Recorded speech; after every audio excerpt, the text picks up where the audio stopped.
Welcome to Who Wrote That Up for You, a daily podcast that shines a light on the American justice system and its role in empowering the powerful to take from you.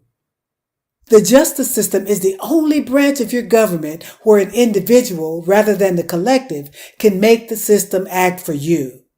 It puts power in the individual's hands, but it's broken and being used against you at a time when you need it most.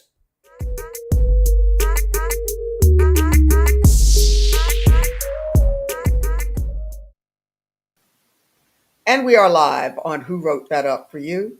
Today is Tuesday, October 18th, 2022. I'm Sonia Ebron, co-founder at Courtroom 5. I'm Deborah Sloan, the other co-founder at Courtroom 5. Wonderful show for you today. In a few moments, we will speak with Gwen Sheppard, a retired Air Force major who tried to help another veteran and it landed her in court. So we'll hear some of her story and her experience with the court. We speak to lots of lawyers here, so I think it's going to be fantastic to speak with someone who has direct experience as a citizen with our courts. So before we get there, though, Deborah, what's on your mind today? What is our issue of the day? Issue of the day is basically complaints about too many lawsuits. There are people, for example, suing McDonald's for unhealthy meals because their kids gain weight. People suing other companies for various things. But there's also people that they're complaining about people suing for the opioid crisis when people die because of the opioid crisis, and people because of tobacco. Because of cancer, and to me, all of these are people are using the court as a means to redress some of these issues, and I think it's a good way to redress. It's better than redressing them out in the street. So if they have a meritorious cases, I feel like they should continue. I feel like the courts ought to be full because there's a lot of stuff going on in the U.S.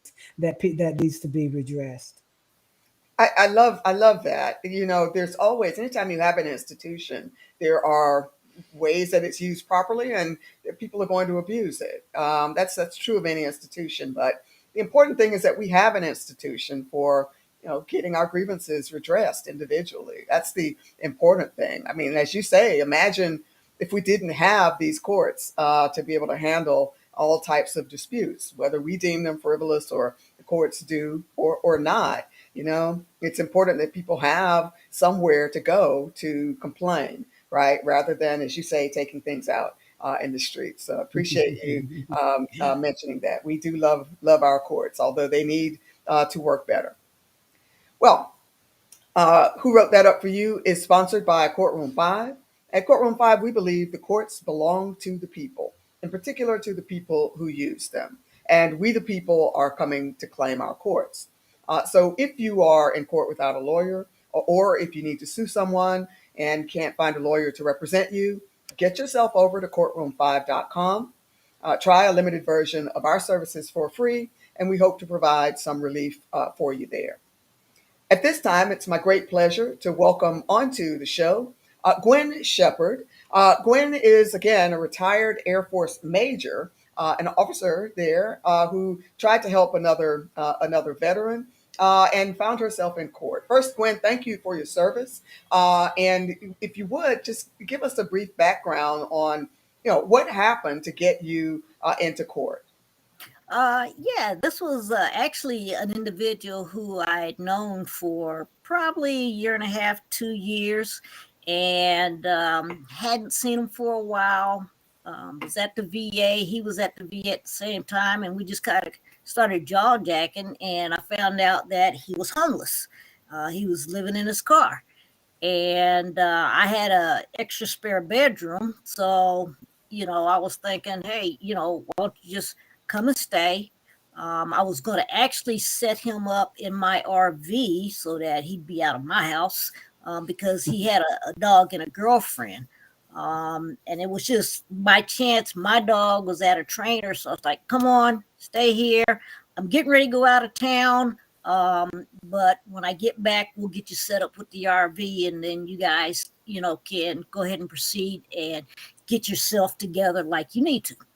So I had another friend of mine who had been staying with me, a fellow veteran, went to Iraq, and made sure it was okay with him. He also knew this individual. So, we thought it would be okay. He started acting crazy. I mean, he was just really out there. And while I was out of town, I ended up telling him he had to leave. And I asked that he leave that evening so that my other friend would be there and could see that he would just leave without doing any kind of destruction. Well, he didn't leave that evening. I wasn't aware of it because it was my intentions, if he didn't leave that evening, to call Browndeer police and have him escorted. But my other roommate got crossed in the message. So he just went on to bed, got up the next morning, went to work, and this individual left my house and took a lot of stuff with him. So it was to the tune of somewhere around value dollar $2,200 itemized. I still don't know the full extent because he went through every single room in my house. He even went through the attic of the garage. So he was looking for stuff that he could hawk for drugs. Yeah, that is so unfortunate. Let me just say, you're there in, I believe, Browndeer, Wisconsin. Correct. Right. Yeah. And I just also want to just comment. I mean, the veteran community, as I understand it, I'm not a veteran. It's very close knit. You always want to be able to reach out and support your fellow veterans there. And certainly that it's not a typical experience to have someone mistreat your property in that way. I'm sorry that happened to you. But go ahead and tell us then what happened. Well, after I got back home from my trip, started looking around, noticing things were missing. And, typical me, I'm like, oh, I'm going to kill this dude, you know, but, I was like, no, no, no, no, no, just itemize everything, take account of everything, make sure that you get dollar values and take it to the police.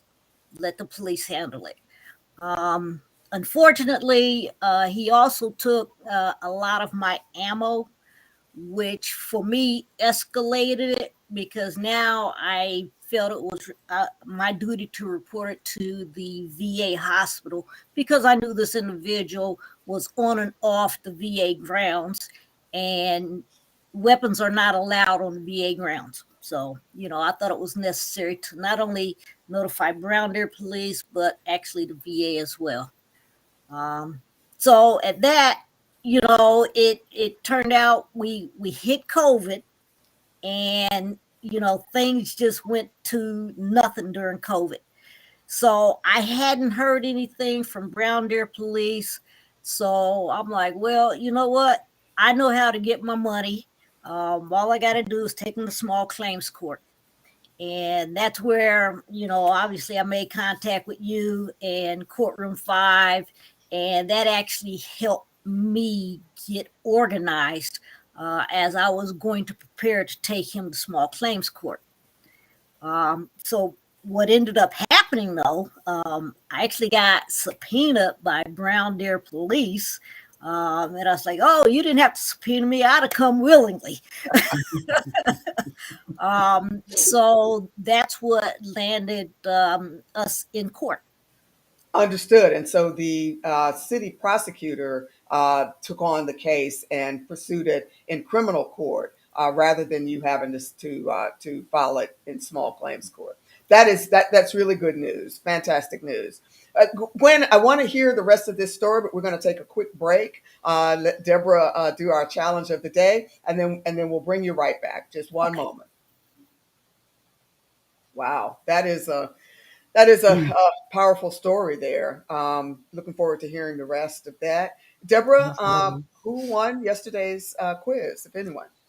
Well, unfortunately, no one. The question was, when does a defendant assert an affirmative defense? And an affirmative defense is one in which a defendant will say, even if all of that was true, even if the plaintiff spoke the truth about everything they said, I'm not liable for whatever reason. And whatever those reasons are, those are the affirmative defenses. So, in an ideal world, a defendant would assert an affirmative defense along with their answer. So, they would submit an answer and affirmative defense. And the answer and affirmative defenses can be amended.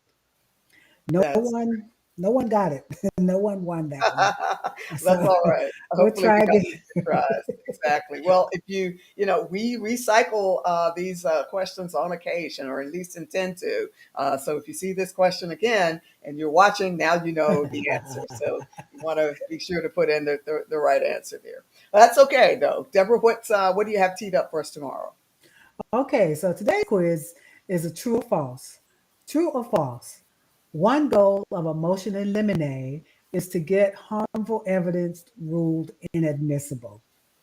Again, true or false? One goal of a motion in limine is to get harmful evidence ruled inadmissible. If you want to participate in the quiz, send your responses to quiz@courtroom5.com. That is fantastic. One of the most intimidating things about dealing with our justice system is this terminology, right? I remember lemonade. I used to pronounce it lemine, right? you know, Or you never know. Lamine. The mind, right? Exactly. Yeah, well, good to hear it pronounced properly there. I know even some lawyers get tricked up on that until they hear it properly. So fantastic. We'll look forward to hopefully getting true or false answer there tomorrow. Now, be aware again that on true or false questions, you have a 50% chance of winning. All right, so definitely get your guesses in for that quiz tomorrow. Excuse me. Let's bring back on Gwen Sheppard. Gwen, thank you for sharing the background there that got you into court. For those who are just joining us, Gwen is a retired Air Force major who tried to help another veteran and had her goods and property stolen from her. And so, Gwen, if I can just catch up our audience, you complained to the police. Took a long time for them to respond, and during which time you prepared a small claims case that you luckily never had to file. And so the city prosecutor took on the case. I think you were about to tell us what happened after that. Yeah, after the prosecutor took on the case, then we went to court, and the prosecutor brought me into the back room to basically hear my side of the story, because all she had was the evidence that the police had given. And she immediately told me, and I don't know if I can say this on air, but Have at he's it. he's an arrogant son of a bitch. I mean, that was the first thing she told me when I walked in the room. So she was ready for him. So I had the printouts of everything, not knowing if the police had given her what I had initially given them.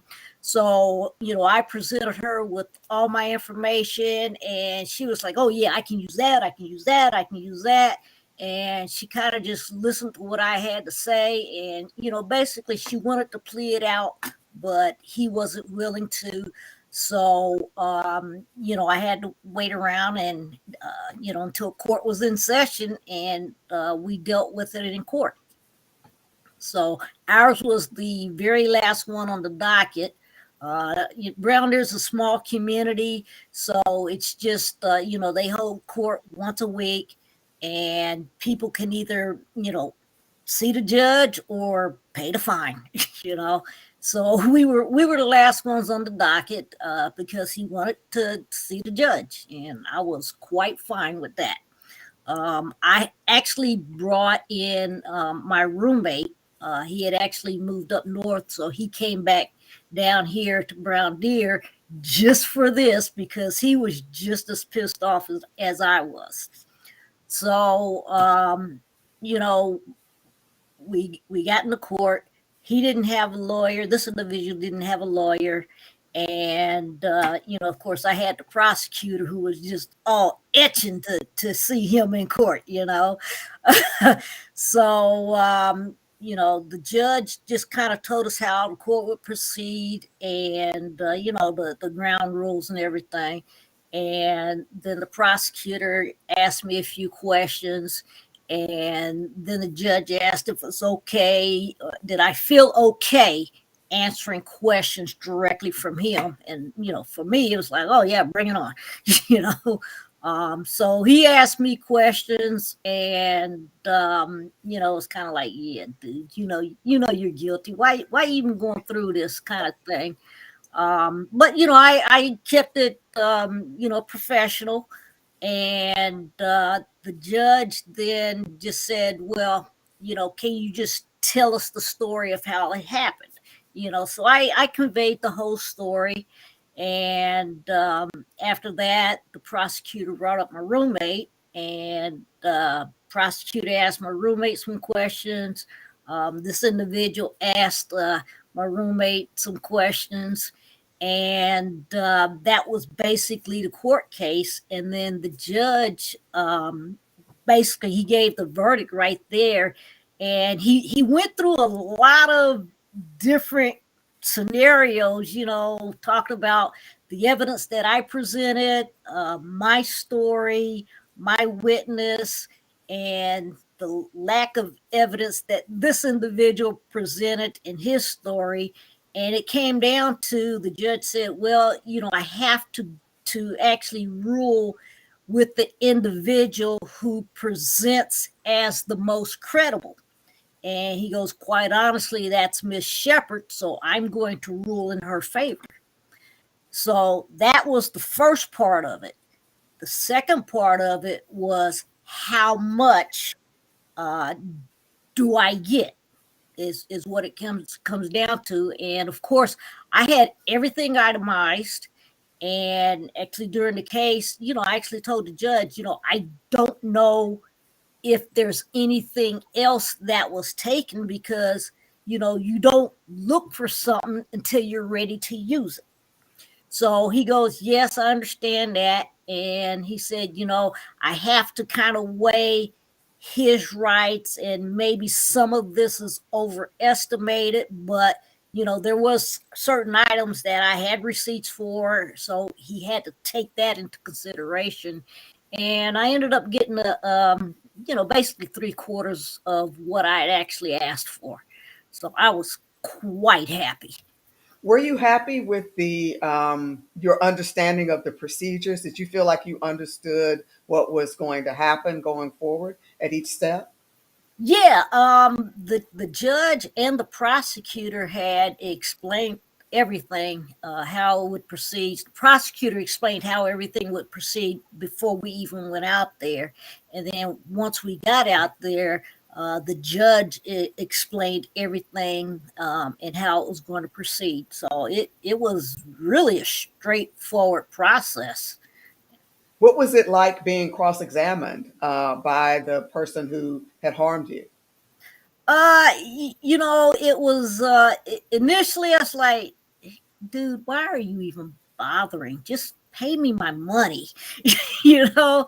But the way I kind of figured, okay, let's step back, let's go into my military mode, and it's no different than me being questioned by a commander in terms of if I've done anything or I needed to do something. So I just took it as that, and it was not a big deal. That's great. And I appreciate your ability to do that. You know, when dealing with someone who's harmed you, that must have been a challenge for sure. Very good. And so you won a verdict, a favorable verdict, an award of a specific amount of money. Were you able to collect that award? Yeah, actually, the way the judge set this up, He said he actually told this individual, you pay the court, you don't pay me directly. You pay the court, and then the court would give me the money. So he had the option, and the judge gave him a lot of different options. You can pay it in full, you can pay it in incremental pieces, or you cannot pay it and we'll have the county come and pick you up and you'll go to the county and this will be tried all over again. Wow. Very interesting. Yeah, he was going to look at some jail time if he didn't pay me. Understood. So yeah, that's a wonderful outcome there. I know in many civil cases, particularly in small claims, you win your judgment, but then it's on you to go and collect it. So Right. good to have this handled in the criminal court, municipal court, nonetheless. Yes. Gwen, thank you so much for sharing your story with us. Glad that you received some help from Courtroom 5, but ultimately didn't need it. This is obviously a much easier outcome for you to just have a city prosecutor and a judge handle this for you. So, but really, congrats on your win there, nonetheless, and we appreciate you sharing your story here.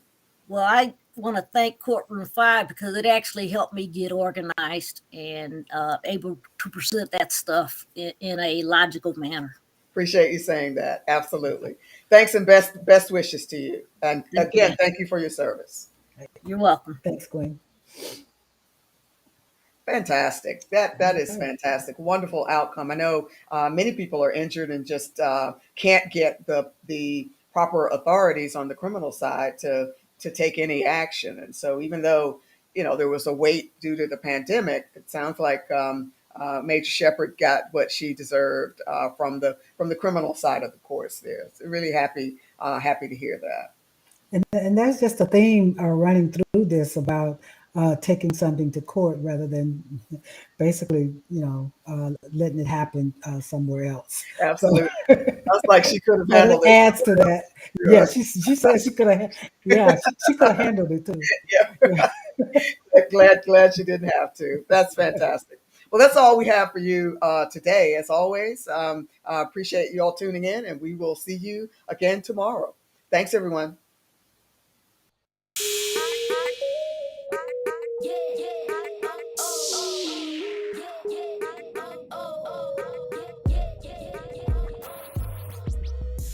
Are you feeling beleaguered, angry, or afraid, as if things are spinning out of control and you're powerless to stop them?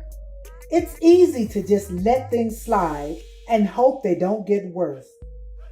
But they often do get worse. The thing is, you're not powerless. Our courts belong to us, and their purpose is to give power to the powerless. Don't let your grievances pile up without redressing them. You can handle this in court. Or, if someone takes you to court, you can take them to school.